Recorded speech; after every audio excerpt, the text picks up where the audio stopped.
If you want to instantly become better at Fortnite, then you've come to the right place. The techniques that I'm covering today are designed to teach you all about fighting IQ, and now you can use it to not only win every fight, but become a better overall player. So if you guys do enjoy, make sure that you guys are subscribed. But with that, let's get into the video. Now first up, let's talk about the rapid fire SMG. It's the best gun in the game right now in my opinion, paired with a pump. If you can use this properly, you can bleed through builds. It does an insane amount of damage to players as well, and it's just a very, very good gun overall. Now really quickly, here's a quick example of why this gun is so good. As you can see, I am chasing this player. I lose him for a second and he hides, and I hear him pull out a gun, so I know that he's right above me, so I'm going to react by placing builds in front of me. Now right here, this is very important. This guy builds basically on just one wood build. That means that I could spray through this build really quickly and kill him. But notice how as I start to spray the wall, see how he can't see me from his right hand peak? That means that I can get out of the peak while he can't see me. That just means that by the time the floor breaks, see how now he barely has any time to react and he can't? And then I can get obviously a big hit on him because he only built in wood. I can bleed through, see how much damage I just did right there, and now I can key him. Now most importantly, right here when I grapple, if I just grapple in his face, as you can see, he has a pump out. He'll just shoot me and I will die. So I have to avoid that. And how do you avoid that? With your builds. So what you're going to do is you're going to grapple towards the person, and instead of shooting at them, pull out your map and try and piece control them. Right here, I do exactly that. Grapple at him, throw a wall in between me and him. So now when I do that, he's actually going to shoot the wall because he thought he was going to be able to have an easy shot on me. But since he's now taking that shot, I can wide edit because he can't shoot back on me because he just shot a spaz. So I wide edit, place a cone above me, below me, so that now he's full pieced, place walls, and now he's boxed in a corner. I get one shot off and I reset the wall because now that he pulls out a shotgun, he could shoot back on me. And I guess that he's probably going to shoot it and try and replace it so he can get out. He tries to shoot it, but I'm able to steal it back again, and then I can simply make one more wide edit and then finish off that fight without taking any damage at all. So now I want to talk about forcing other people to move in a certain direction. Now that may sound weird, but I'm going to explain it really quickly. Right here, I place a double edit to my right. This means that he no longer has the option to go out in this direction. So now he's forced to either go this way or this way when I get a piece on him. Notice how I steal the cone, edit it, and then I throw a ramp in his box. I wait for him to edit on me, just literally playing patient, acting like I'm going to shoot. But then I just throw a ramp in, and then I double edit this. But notice how I'm going super early. It doesn't really matter how early I go because this is literally his only direction to go. So I pre-piece it, and then by the time I already have it edited, he runs right in, and then he feeds me a free kill. Now here's another example. This player boogie bombs himself, and I'm chasing him. Now very importantly, I have to read his movement so I can end the fight really quickly because there's probably going to be a third party. So I realize he's moving to his right, my left. So that means that he's probably going to end up right around in this area. So I pre-piece that box so that when he finally moves into that area, I already have the double edit ready. And then I can just simply double edit on him, catching him off guard, and then I can pick up a simple elimination. So now I'm going to talk about three things. The first thing, learn from your mistakes. Right here, hard scoping this guy. I don't realize there's a third party and I'm going to get sniped, and I've now gotten cracked. I'm obviously now weak on HP. Now later into the fight, this guy makes an angle for me that only I can see from. So instead of staying up here where I can't see him, as you can see, I can't see him from this angle, I place a ramp in front of me to block the third party out there. And then I edit the ramp below me and then a window to my right. This means that only me and this guy can see each other. And now since I made those edits, this guy, the third partier, as you can see, can't see me. He doesn't have an angle on me. That means that I can take a free snipe, and now I crack him. Now at this point, he's super weak and he makes a bunch of space. Great, right? But actually no, he doesn't place a wall in between his two boxes. That means that at any point I can place a wall in between these two boxes. So I smack on the wall, and instead of trying to steal this one right here, I throw a wall right here. This means that I now have piece control over him. Also notice I place a cone and then I make a simple wide edit, and then I'm able to end off that fight really quickly. But after the fight, very, very important, I make space. Don't get greedy for the loot. I pick up a little bit of the mats and I just go make space because third parties are inevitable this season, so you need to make space right away. And since I made all that space, he's now forced to come in and chase me, and that allows me to go up and eventually take high ground. And then eventually I'm able to get a nice edit on him and 200 pump him without taking any damage. So now let's talk about wide edits. Wide edits can actually be good, but you have to use them at the right time. Right here, I'm on this player's wall and I'm going to spray in. Now when I spray in, I'm going to throw a ramp and a wall at the same time. This means that I steal both. Now when I do this, the player actually shoots, and I take note of that because since he shoots, he can't shoot back at me now.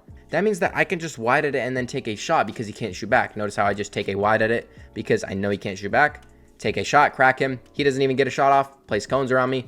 fully box myself in with him, and then I wide-edit it again because he pulls out his minis and his shockwaves. That allows me to take a final shot and then pick up a simple elimination. So make sure that you guys are doing things like this to pick up more kills. Another thing you guys need to understand, play to your advantages in your loadout. So let's say you have a spaz and an SMG. Okay, you should be playing close-up fights and trying to close distance really quickly.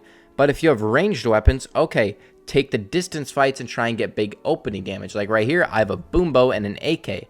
So my best option is playing range and then closing distance. So right here, I bait my opponent to go up to this wall, and then I can just shoot right here, get a little bit of explosive damage, and now I've cracked him. Now at this point, this player is a few blocks away from me, so I obviously still have my range advantage, and I can just boom bow this guy's builds until eventually he'll peak, right? I can just keep pressuring him until eventually he runs away, and then I can obviously boom bow him and pick up that kill. But most importantly, I get all of this loot without having to fight this guy. Look, he had a gold spaz, a mythic scar, and a mythic minigun, but I didn't even have to fight against any of it. Another very important tip, tracking. Always track your opponents through builds even when you can't directly see them. This will often feed you a lot of kills that you wouldn't be able to normally get, like right here. Now notice how the whole time when I'm fighting this guy, see how my crosshair is just always on him or near him? That means that if he edits, I can shoot back. Now right here, I fake pickaxe swing and then it forces him to edit. But when he edits, notice the pullout time of the shotguns. I've already tracked him and pulled out my shotgun before him.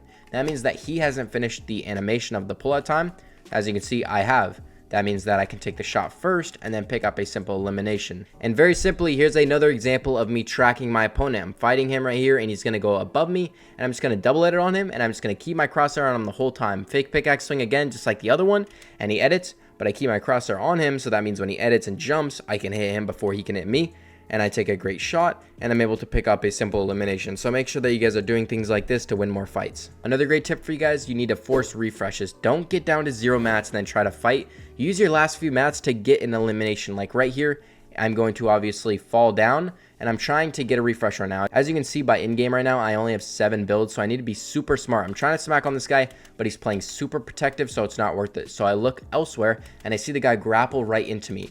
I get this kill, but I need to instantly sprint for those mats, because if I don't get them, game's over. Sprint for them, I get them, and then I'm going to focus on getting to zone first. I grapple in, and then most importantly, I see that I have low mats again, and I notice brick right next to me. Farm the brick, get my mats up. Farming this brick wins me the game. I'm not even joking. After I get to this point, I have no mats again, so I need another refresh. Look to the back of zone. This guy grapples right into me, and feeds me another kill. Now, after I get that kill, I instantly sprint for the mats. I may be putting myself in the open, but this is my only chance to win this game. Either way, I'm dead if I don't go for these mats, so I sprint for them. I eventually pick them up. Now, after this player starts to push me after I pick up those mats, I take a really good peek. Notice how he grapples on me.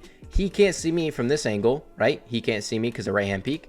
But I can see him from this angle, so I can jump, take a shot before he can see me, crack him without taking any damage, and then I wait for him to fall. I wait for him to fall down, and then I double edit, and then I go up. These extra mats that I farmed earlier allow me to have enough siphon mats to get that final shot off and win the game, so make sure that you guys are doing this. Also, another great tip for you guys, learn when to peek with snipers and just peeking in general. I see a lot of people make the mistake of just peeking when it's not the right time. Right here, for example, this guy's at the back of zone and I'm trying to get a snipe on him, but I'm going to peek him when he's most vulnerable. Notice how I'm not going to peek until he jumps. He jumps, now I've peeked. See how he can't do anything against this? Then, once now I've peeked, he can't defend himself and I can get a snipe off, crack him before he can do anything, and then I can simply grapple over, close the distance with my drum gun, spray in, and then feed myself a free elimination. Now this isn't the only example of this as well. Right here, I can see this player far away, but I'm not peeking him yet because I don't have a great angle with the sniper. I want to get big opening damage, but I have to wait for the right time. And then when he starts to take this car, he's going to start to drive over, and I kind of wait, see what he's going to do. And then when he gets out and he's not looking at me, then I go for a snipe because I know I can guarantee that damage. And then eventually I'm able to chase this guy down, chop him out, and then pick up a free elimination. So that is going to do for this video. I want to hit 20k subs by the end of the year, so make sure that you are subscribed. And if you did enjoy this video, you'll probably like this one as well, so go check it out, and I'll see y'all later. Peace.